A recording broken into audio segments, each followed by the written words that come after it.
Bem, nós aqui, os que ficamos, gostaria de pedir aos irmãos que abrem a sua Bíblia em Hebreus, capítulo 14, ou melhor, Hebreus 12, do verso 14 a 17. Hebreus, capítulo 12, do verso 14 a 17. Vamos ler de maneira responsiva. Segui a paz com todos e a santificação, sem a qual ninguém verá o Senhor.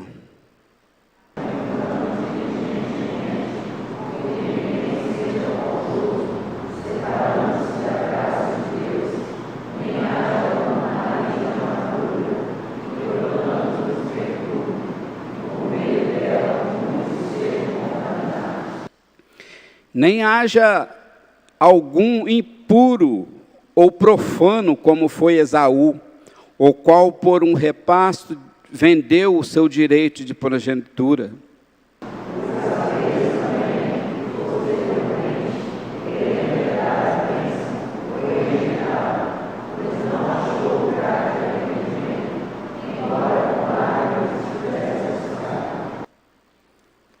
Oremos. Senhor nosso Deus, foi lido o texto desejado da Tua palavra, unge os meus lábios, repreende o Deus inimigo na minha vida, na vida da igreja, abençoa-nos, ó Pai, para que possamos, ó Deus, aprender mais da Tua palavra, ó Deus, e guardar no nosso coração. Perdoa os meus pecados, fortalece a minha fé, nós te pedimos em nome de Jesus. Amém. Então, irmão, este é um texto que eu escolhi para que pudesse meditar nesta noite, à luz de Hebreus 12, que é um texto que ele é voltado para a santificação. E sabemos que a santificação é um tema bem peculiar no meio da igreja, ou na vida dos crentes, e que, afinal de contas, nem todas as pessoas gostam de debater muito sobre esse tema, sobre a santificação, porque às vezes, como se trata de santificação, nós sabemos que nós temos que abrir mão de muitas coisas na nossa vida, para que possamos, assim, manter uma vida sadia, né? Uma fé fortalecida em Deus, por intermédio da santificação. Então, entendendo assim, nós vemos que há pessoas que não gostam muito de falar sobre santificação. E é um tema bem importante, ou bastante importante, para a vida útil da igreja, né? Nós vemos que o inimigo, ele tenta a nos prejudicar, tenta nos desanimar, né? Mas a palavra de Deus nos exorta que a única maneira, né, que nós podemos nos santificar a nossa vida é por intermédio da palavra. Tudo que o crente precisa, tudo que a igreja precisa, para que ela seja uma igreja edificada, uma igreja santificada, o crente precisa, para ser santificado, está na palavra, né? Está na Bíblia. E dos gráficos mais importantes que tem, que fala também no nosso breve catecismo, que diz que a nossa santificação só é através da palavra, da oração, né, que nós podemos crescer em santificação. Então não existe outro meio de você crescer em santificação se você não lê a palavra, se você não ora, né? Não tem como você crescer. Então é só por meio da palavra. Aqui esse texto de Hebreus 12, no verso no verso 15, ele diz: atentando diligentemente, porque ninguém seja faltoso, separando-se da graça de Deus, e nem haja alguma raiz de amargura que brotando vos perturbe, e por meio dela muitos são contaminados. E nem haja algum impuro ou profano, como foi Esaú, o qual por um repasto vendeu o seu direito de primogenitura. Então nós vemos aqui, irmãos, que nesse texto lido que fala sobre que nem haja nenhuma raiz de amargura, né? Eu me lembro que quando eu fui criado na roça, saí da roça já adulto, né? Mas eu me lembro que meu pai tinha uma expressão lá de dizer, quando achava algo assim, alguma erva considerado prejudicial para a lavoura, ele falava: olha, essa aí tem que ser arrancada pela raiz, cortar embaixo, né? Para que ela não brota. Mas mesmo assim tinha alguma erva que brotava, que eu não cortava direito, ela sempre brotava, né? Mas nós vemos que o pecado, ele é mais ou menos assim. Apesar de sermos um povo justificado, né, e santificado, é assim que diz a palavra, nós somos justificados e fomos também santificados, né? Nós não ficamos completamente livres, né, completamente assim, livre de tropeçar, né? Somos livres porque nossos pecados foram travados na cruz, mas ainda ficou um resquício em nossa vida. E Paulo mesmo, ele trata desses assuntos, que ele fala sobre o nosso corpo, que enquanto o nosso corpo terrestre, né? Enquanto você viver nesse corpo terrestre, você está sujeito a se corromper. E ele, no mesmo texto, ele fala que isso só vai se completar quando esse corpo mortal, esse corpo sujeito a pecar, se revertir da incorruptibilidade. Ou seja, quando Cristo voltar, né, que esse corpo ser transformado. Aí então podem dizer que tragada foi a morte pela vitória. E diz ainda que onde está a morte, o teu aguilhão, o pecado. Então, só aí que seremos, então, livres totalmente do pecado. E, então, irmãos, é como disse, nem haja entre vós nenhuma raiz de amargura, que brotando vos perturbe, por meio dela muitos são contaminados. Aqui esse texto quer dizer, irmãos de Hebreus, que essa raiz que brota, raiz de amargura, isso são às vezes os crentes briguentos da igreja, os crentes que não se santificam, crentes que às vezes traz problemas para a igreja, né? Crentes que vivem com ódio agarrado no coração, né? Então o que acontece? Às vezes nós estamos sujeitos a isso. Percebe que muitos crentes, eles odeiam ser disciplinados, né? Nós vemos que o pecado, ele está tão agarrado, às vezes no coração de alguns, que eles não têm força para se erguer, para se levantar, para se reconciliar, né? Estão prostrados. E aqui o texto de Hebreus fala que para que não haja raiz de amargura que brotando vos perturbe, e por meio dela muitos sejam contaminados, né? Nós vemos que nesse texto, à luz de Hebreus aqui, que a pior coisa que existe na igreja é quando nós, ou uma pessoa, um irmão da igreja, causa escândalo na igreja, né? Ou pecados grosseiros para a vida da igreja, ou causa contenda para a vida da igreja, né?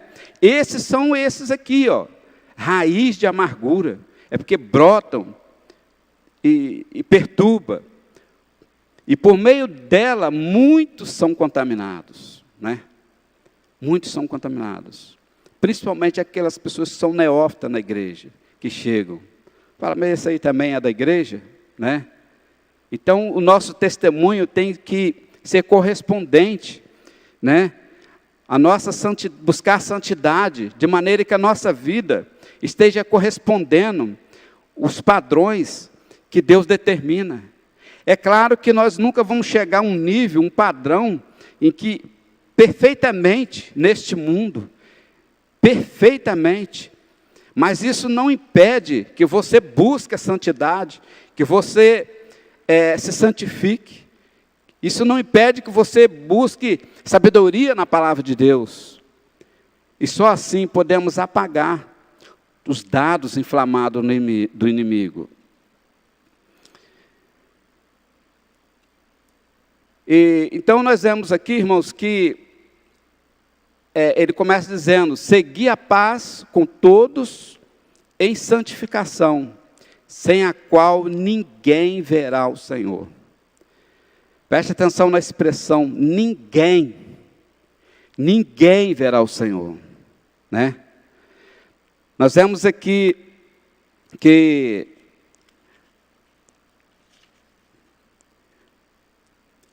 se um homem tivesse a sabedoria de Salomão, a força de Sansão, a coragem de Josué, a nobreza concedida a Amã, o poder de Assuero, a eloquência de Apolo, mesmo assim, se ele não tivesse santidade no coração, eles não adiantava nada.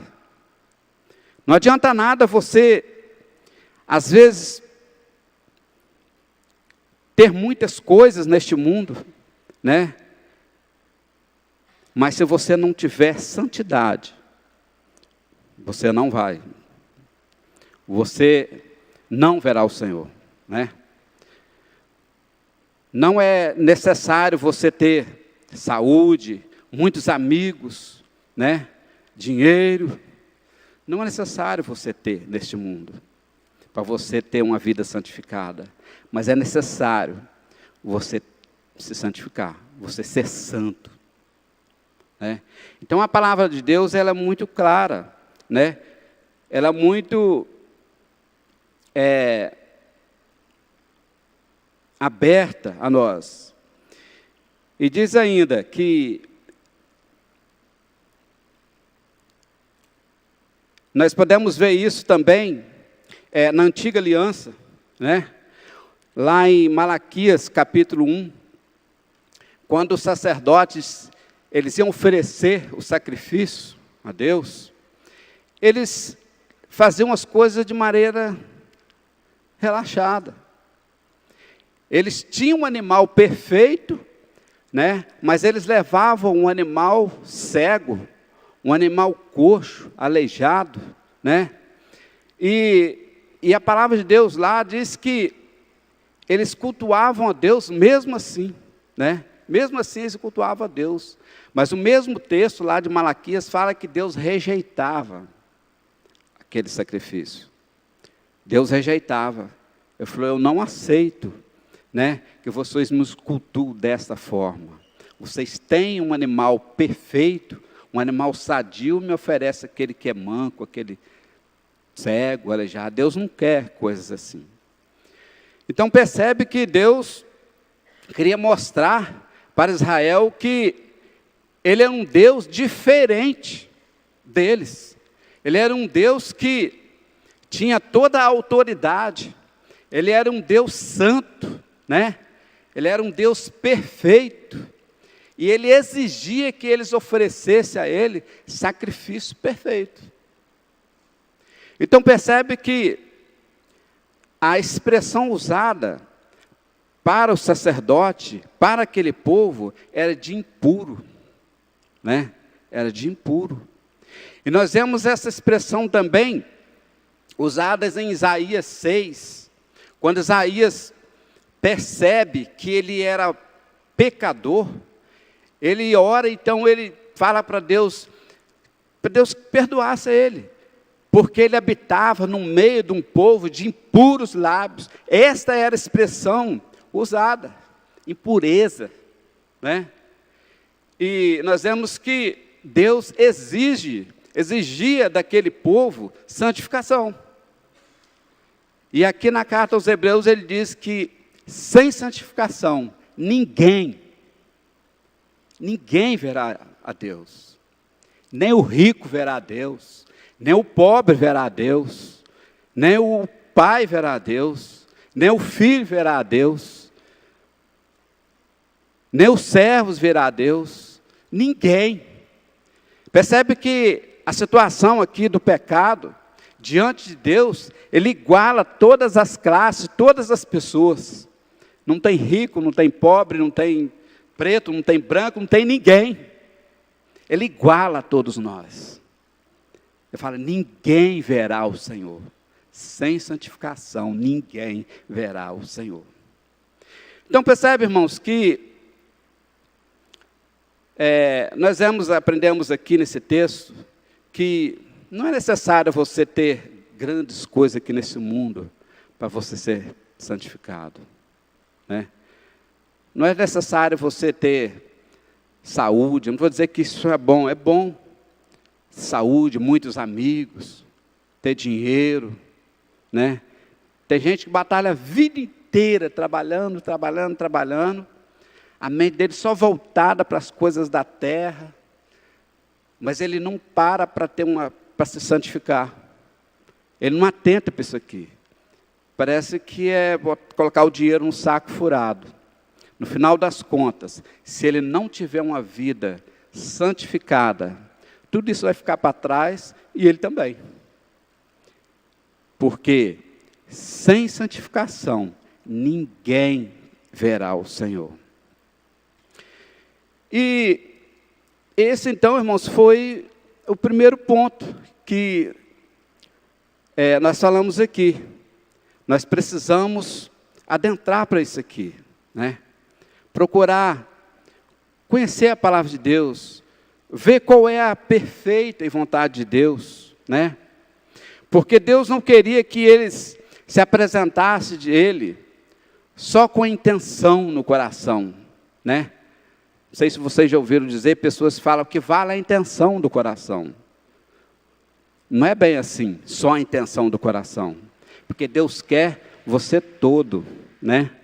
Deus quer a sua vida por inteiro, né? Deus não quer só o seu coração, né? O coração guarda a palavra, mas também dele, né, procede de engano também. Mas Ele quer a sua vida como um todo. Lá em Coríntios capítulo 12, se não me foge a memória, diz que rogo-vos, Paulo diz, ou Romanos 12, Paulo diz assim, rogo-vos, pois, irmãos, pela misericórdia de Deus, que apresenteis os vossos corpos como sacrifício santo, vivo e agradável a Deus, que é o vosso culto racional. Então, percebe que Deus não quer somente o seu coração. Ele não quer que você santifique só o seu coração. Ele quer que você todo se santifique, né? Por exemplo, há pessoas que não estão nem aí aonde pisa, né? Onde ele vai, qualquer lugar ele se sente bem ali, né? A palavra de Deus nos exorta que nós temos que ter cuidado aonde andamos, aonde pisamos, né? Onde pisamos, né? Aonde você vai, né? Que lugar você está indo? Aonde você se senta, né? Nós vemos que o Espírito Santo de Deus, ele nos guia, ele nos dirige, ele nos incomoda. O Salmo 1 diz assim, que bem-aventurado o homem que não se assenta na roda dos escarnecedores, antes o seu prazer está na lei do Senhor, e na sua lei medita de dia e de noite, né? De dia e de noite. Eles são plantados, né? Junto ao ribeiro de águas, que no devido tempo dá o seu fruto. Mas aí ele diz também que os ímpios não são assim. Eles são como a palha que o vento dispersa, que o vento joga. E os ímpios não prevalecerão, né? Os ímpios não prevalecerão. Então você que é justo, você que é um homem que tem prazer na lei do Senhor, você sabe aonde você se assenta. Você precisa saber aonde você anda, com quem você anda. Você precisa medir, às vezes, nós precisamos medir, às vezes, as nossas palavras, né? Medir as nossas palavras. O texto aqui diz que não haja nenhum impuro ou profano, como foi Esaú. Ele diz que, para que não brota nenhuma raiz de amargura que vos perturbe, né? Então, aqui é um texto que nos exorta a santidade, sem a qual ninguém verá o Senhor. Põe isso na sua mente, ninguém. Existe um ditado que o crente que não se santifica, ele se mundaniza, ele se perde, né? É a única maneira de termos uma vida equilibrada, uma vida adequada para chegar diante de Deus, é através da santificação, né? Através da santificação. O sacerdote não estava pensando nisso. Eles iam de qualquer maneira, né? Eles tinham um animal perfeito, né? E todos esses sacrifícios apontavam para um Messias que ainda ia vir, apontava para Cristo. Mas ele, em vez de pegar um cordeiro perfeito, um animal sadio, eles pegavam um defeituoso, né? E então, irmãos, esse primeiro ponto aqui da nossa fala aqui é mais ou menos aí, né? A necessidade da santidade, né? E nós vemos que nossos dias não é muito diferente. Não é muito diferente, né? Nós vemos que Deus, pela sua misericórdia, Ele nos enviou Cristo, o sacerdote perfeito, o sacrifício perfeito, né? Então, nós vemos que diante desta lista de pecados, né, de falhas, nós temos a necessidade de um Redentor.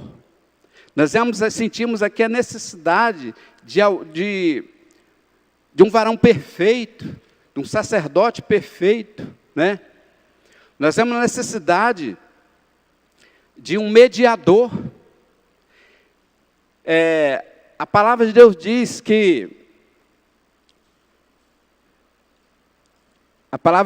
que não há nenhum outro mediador entre Deus e o homem, né? O qual importa que sejamos salvos. O texto aqui deixa claro que, agora nos diz claro que nós não podemos chegar diante de Deus sem um mediador, sem alguém que possa atender a nossas orações e chegar diante de Deus como nosso intercessor, né? Aqui nesse texto, nós aprendemos que Jesus também, Ele é o nosso, lemos aqui no Salmo, né? Que Jesus é o nosso advogado. Jesus é aquele que pega as demandas de pecado, de injustiça, né? E Ele que cuida da nossa causa. E se você tem um coração quebrantado, se você busca santificação, Ele é um intermediário seu. Ele é que cuida de você. Ele é que perdoa as suas iniquidades, né? Então nós vemos aqui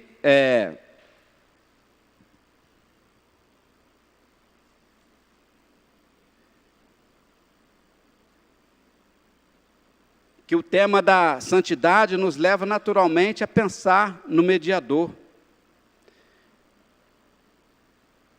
Nunca alcançaremos o padrão de santidade exigido, embora isso não nos dá o direito de desleixar a busca. Devemos buscar o Senhor, né? Suplicar a Ele perdão pelos nossos pecados.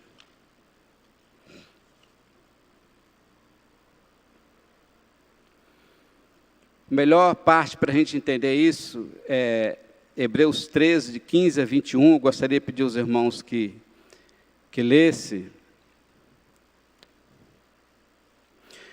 Antes, vamos ler 1 Timóteo 2, 5, irmãos. 1 Timóteo 2, verso 5.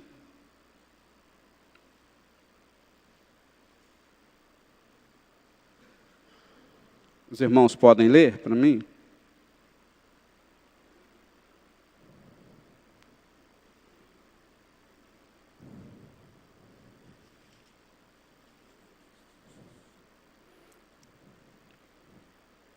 Primeiro Timóteo 2, 5.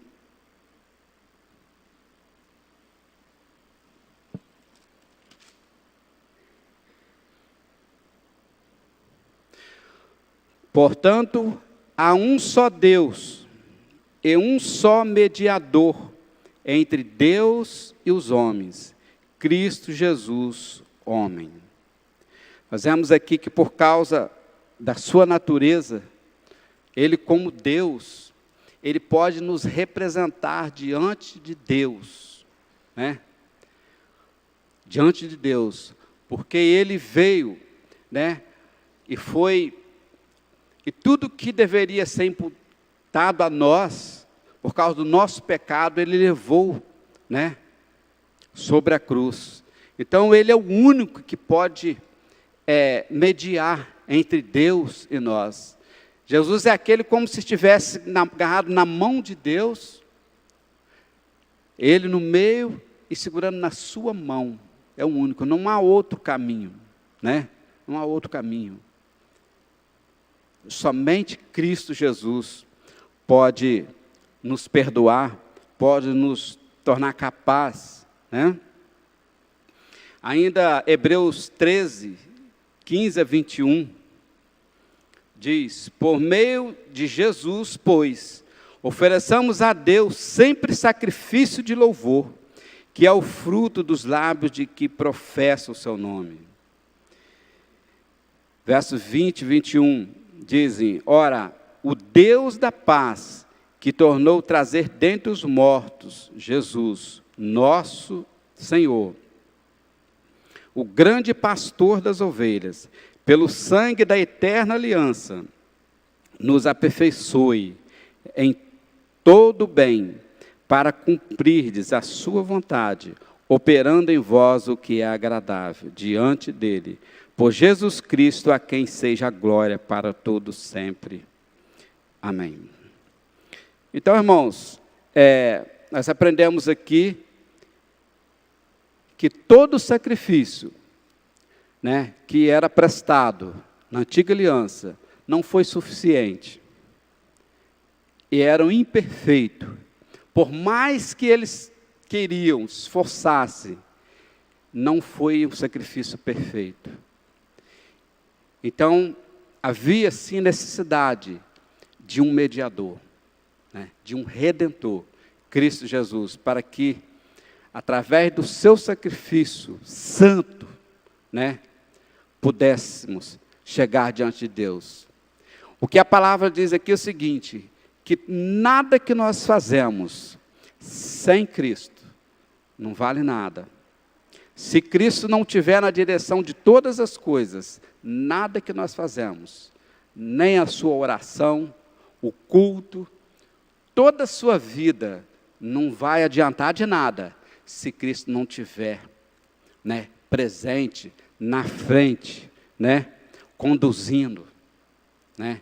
Ele que é o nosso mediador entre Deus e nós, né? Então, que Deus assim esteja abençoando a vida de cada um de vocês, né, de cada um de nós, e nós possamos ter sempre esse desejo, essa necessidade de santidade, né? Orar, ler a palavra, né? Suplicar a Deus perdão pelos pecados, né? Porque a Bíblia diz que aquele que confessar que Jesus Cristo é o Senhor, será salvo. E aquele que confessar os seus pecados, Deus é fiel e justo para nos perdoar, né, de toda iniquidade, de todo pecado, por causa de Cristo Jesus, né? por causa do sacrifício de Jesus.